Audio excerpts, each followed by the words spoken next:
Hello guys, welcome back to my new vlog. तो कल था दिन संडे का और कल था हरतालिका तीज। तो आप यहाँ देख सकते हो उसी की तैयारी चल रही है और ये मेरा पूरा व्लॉग उसी के बारे में है। तो यहाँ पे मेरी चाची मूर्ति बना रही है शंकर जी, पार्वती जी और गणेश जी की, और इसी मूर्ति की हम पूजा करेंगे और शिव परिवार की ही इसमें पूजा की जाती है हरतालिका तीज में। तो मैं यहाँ फटाफट से निकल जाती हूँ मार्केट के लिए, क्योंकि बहुत ज़्यादा तेज़ धूप पड़ रही थी, इसलिए मैंने अपने फेस को स्टॉल से कवर अप कर रखा था। और ये हमारा सूर्य मंदिर जो कि कतरास का है, और हनुमान मंदिर, और ये है कतरी नदी कतरास का पुल। यहाँ से हम लोग एंटर कर रहे हैं बजगड़ी बाज़ार में, और मैं आपको बाज़ार का हाल दिखाने वाली हूँ। इतनी ज़्यादा भीड़ थी, बिल्कुल पैर रखने की जगह नहीं होती है। और कतरास का जो एरिया है ना, वो रोड काफ़ी ज़्यादा छोटा है, दाएं बाएं सब तरफ से दुकानें और ठेलाएँ लगी होती है। इतना भीड़, इतना जैम हो जाता है ना मार्केट में, समझ में नहीं आता है कि क्या करें। वैसे तो हमारा नज़दीकी कतरास बाज़ार पड़ता है, लेकिन उससे भी नज़दीक पड़ता है हमारा पांडेडी बाज़ार। लेकिन मुझे कुछ चीज़ें और भी स्पेशल वगैरह लेनी थी, इसलिए मैं यहाँ पे आई हूँ कतरास, और इतनी भीड़ को मुझे झेलना पड़ा इतनी तेज़ धूप में। तो यहाँ पे मैंने अपना सारा शॉपिंग कंप्लीट कर लिया है और मैं अपने घर को जा रही हूँ।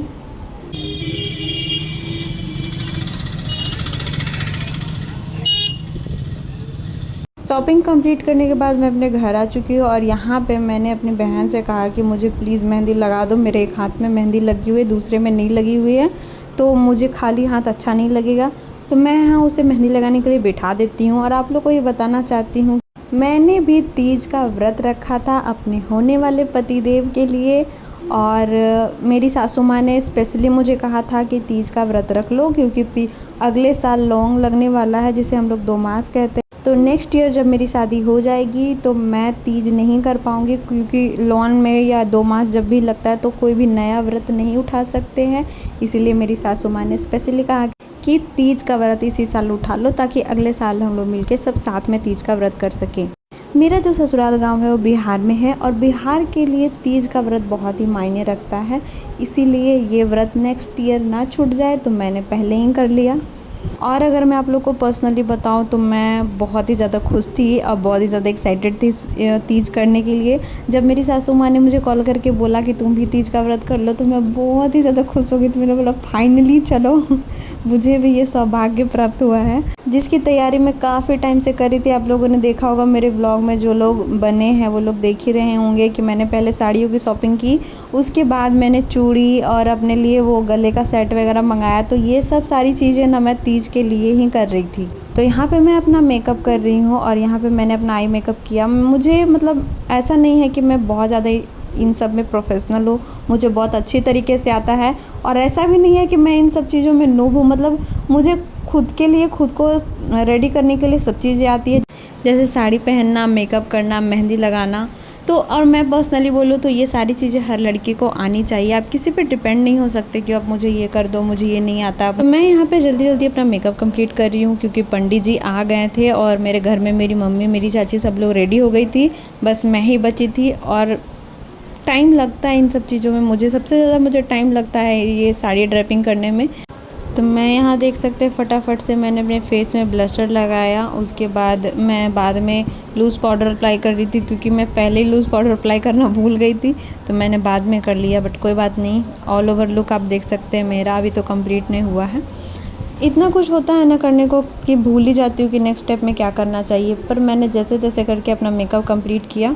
और यहाँ पे मैं अपना वही ऑनलाइन वाला गले का सेट पहन रही हूँ, जो मैंने फ्लिपकार्ट से मंगवाया था। आप लोग के साथ अपने पिछले ब्लॉग में शेयर भी किया है। तो सबसे ज़्यादा मैं बता दूँ, ये मुझे गले का सेट बहुत ही ज़्यादा अच्छा लगा। चूड़ी मुझे, मतलब मैंने जो चूड़ा सेट मंगवाया था उतना कुछ खास नहीं था, मतलब नॉर्मल था, ठीक ठाक था, बट गले का सेट मुझे बहुत ही अच्छा लगा। और ये मैं खास इसी चीज़ के लिए कतरास गई थी। ये राजस्थानी स्टाइल चुनरी है ना, मैं काफ़ी टाइम से सोच रही हूँ इसे कब लूँ, मुझे मतलब ऐसा कोई ओकेज़न नहीं मिल रहा था, बट फाइनली आज मैंने इसे ले ही लिया है तीज के उपलक्ष्य पे। और यहाँ पे आ जाती हूँ मैं पूजा करने सबके साथ। मैं बचपन से सबको देखती आ रही हूँ अपने घर पे, मम्मी लोग को, आंटी लोग को तीज का व्रत करते हुए, बट आज मैंने खुद जब किया तब मुझे समझ में आया कि इस पूजा का कितना महत्व है। जब मैंने इसकी कथा सुनी, और इसकी कथा मुझे सबसे अच्छी लगी। ऐसे तो ये कथा बहुत ही फेमस है, हम लोग शिव पुराण या टीवी सीरियल्स में भी देखे ही हैं, बट इसकी कथा जो है वो पार्वती जी ने कुंवारी अवस्था में शिव जी को पाने के लिए नदी के बालू से उन शिव जी की शिवलिंग बनाकर उनकी प्रतिमा मतलब उन शिवलिंग बनाकर उनकी पूजा किया और उनसे यह वरदान मांगा कि शिव जी अगर आप मुझे कोई वरदान देना चाहते हैं तो आप मुझे अपनी पत्नी रूप में स्वीकार कीजिए। तो ये कथा है, शिव जी ने उनकी प्रार्थना को स्वीकार की और उन्हें अपनी पत्नी रूप में बनाया, फिर जाके शिव जी और पार्वती का विवाह होता है। तो भादों की अमावस्या के बाद जो शुक्ल पक्ष आता है, तो शुक्ल पक्ष के तीसरे दिन को माता पार्वती ने यहाँ पे भगवान शिव को पाने के लिए यह व्रत किया था। तो उसी दिन से सभी सुहागनें भी इन सब व्रत को करती है और माता पार्वती कुंवारी अवस्था में इन भगवान शिव का व्रत किया, तो कुंवारी कन्याओं को भी यह व्रत करने का विधान है। मैं जहाँ तक अनुमान लगा रही हूँ कि भादों में माता पार्वती ने व्रत रखा था, भगवान के लिए पूजा किया, और फरवरी जब माघ का महीना आता है ना, तो शिव जी का विवाह होता है त्रयोदशी के दिन। तो यहाँ पे मैंने अपनी कथा सुन ली और पूजा भी मेरी हो गई और यहाँ पे पंडित जी ने हम सबको परिक्रमा करने के लिए बोला।